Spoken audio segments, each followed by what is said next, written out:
नमस्कार। चलिए आज एक बहुत ही जरूरी मुद्दे पर बात करते हैं। डिजिटल दुनिया में बच्चों को सुरक्षित कैसे रखा जाए। हमारा मकसद यहाँ डर फैलाना नहीं है, बल्कि जानकारी और आत्मविश्वास देना है, ताकि इस चुनौती का सामना हम सब मिलकर कर सकें। चलिए एक आंकड़े से शुरू करते हैं, और ये आंकड़ा थोड़ा चौंकाने वाला है। एक रिसर्च के मुताबिक 13 से 17 साल के 95% बच्चों के अपने कमरे में एक स्मार्टफोन, टैबलेट या कंप्यूटर होता है। अब इससे क्या पता चलता है? यही कि ऑनलाइन दुनिया अब कोई बाहर की चीज नहीं रही, वो उनके जीवन का, उनके पर्सनल स्पेस का एक हिस्सा बन चुकी है। देखिए, ये समझना बहुत जरूरी है कि आज का बचपन हमारे बचपन से कितना अलग है। हमारे लिए खेल का मैदान पार्क हुआ करता था, उनके लिए इंटरनेट भी एक तरह का खेल का मैदान ही है। ये सिर्फ टाइम पास करने की जगह नहीं है, बल्कि ये सीखने, दोस्त बनाने और अपनी पहचान बनाने का एक बहुत जरूरी जरिया बन गया है। तो मतलब इंटरनेट को ऐसे समझिए जैसे वो एक डिजिटल प्लेग्राउंड भी है, पूरी दुनिया की लाइब्रेरी भी और एक सोशल क्लब भी, सब कुछ एक ही जगह पर।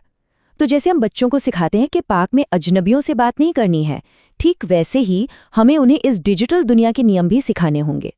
हाँ, इंटरनेट के फायदे बहुत हैं, लेकिन इसके साथ जो जोखिम आते हैं उन्हें समझना भी उतना ही जरूरी है। और मैं फिर कहूँगा, मकसद यहाँ डराना नहीं है, बल्कि बस उन खतरों के बारे में जागरूक होना है, ताकि हम अपने बच्चों को उनसे बचा सकें। तो वो कौन से बड़े खतरे हैं जिन पर खुलकर बात होनी चाहिए? देखिए, इसमें साइबर बुलिंग से लेकर गलत तरह का कंटेंट तक सब कुछ शामिल है।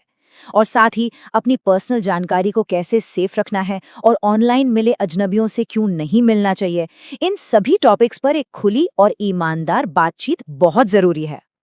तो ठीक है, हमने खतरों की बात तो कर ली, अब आते हैं समाधान पर। सबसे पहला और सबसे जरूरी कदम है कुछ साफ और सीधे नियम बनाना। ये नियम, आप समझ लीजिए, सुरक्षा की पहली दीवार की तरह काम करते हैं। और ये 4 नियम याद रखने में बहुत ही आसान है। बच्चों को सिखाएं कि उनकी पर्सनल जानकारी कितनी कीमती है, कि पासवर्ड किसी के भी साथ शेयर नहीं करना है, ऑनलाइन कुछ भी पोस्ट करने से पहले एक बार सोचना है कि इसका क्या असर हो सकता है, और सबसे जरूरी, ऑनलाइन मिले किसी भी इंसान से अकेले में तो कभी नहीं मिलना है। अच्छा, जब हम कहते हैं कि निजी जानकारी को सुरक्षित रखें, तो इसका असल में मतलब क्या है? इसको क्या करें और क्या न करें कि एक सीधी सादी लिस्ट से समझ सकते हैं। जैसे स्क्रीन नेम का इस्तेमाल करना ठीक है, लेकिन अपना पता, फोन नंबर या स्कूल का नाम बताना ये खतरनाक हो सकता है। ये एक बहुत ही क्लियर गाइड है। देखिए, नियम तो ठीक हैं, अपनी जगह पर हैं, लेकिन जो सबसे मजबूत ढाल है ना, वो है बातचीत और भरोसा। टेक्नोलॉजी तो बदलती रहेगी, लेकिन एक मजबूत रिश्ता हमेशा एक सुरक्षा कवच का काम करता है। ये एक बहुत ही जरूरी बात है। हम अक्सर सोचते हैं, अरे बच्चा तो अभी छोटा है, पर वो डिजिटल दुनिया में हमसे पहले पहुंच जाते हैं। इसलिए सेफ्टी के बारे में बातचीत जितनी जल्दी हो सके शुरू कर देनी चाहिए। नियम और बातचीत में एक बहुत बड़ा फर्क है। नियम हमें सिर्फ ये बताते हैं कि क्या करना है, लेकिन बातचीत से समझ आता है कि क्यों करना है, और अगर कभी कोई मुश्किल आ जाए तो क्या करना है। जब बच्चे किसी नियम के पीछे की वजह समझते हैं, तो वो खुद सही और गलत का फैसला बेहतर तरीके से कर पाते हैं।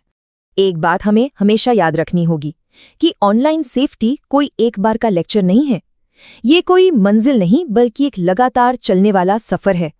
ये माता-पिता और बच्चे के बीच की एक पार्टनरशिप है, जो वक्त के साथ और मजबूत होती है। सोचिए, आज जो ऐप चल रहा है, क्या पता कल हो ही ना। रोज नए नए प्लेटफॉर्म्स आते हैं, नए ट्रेंड्स बनते हैं। इसीलिए ये एक एक्टिव प्रोसेस है।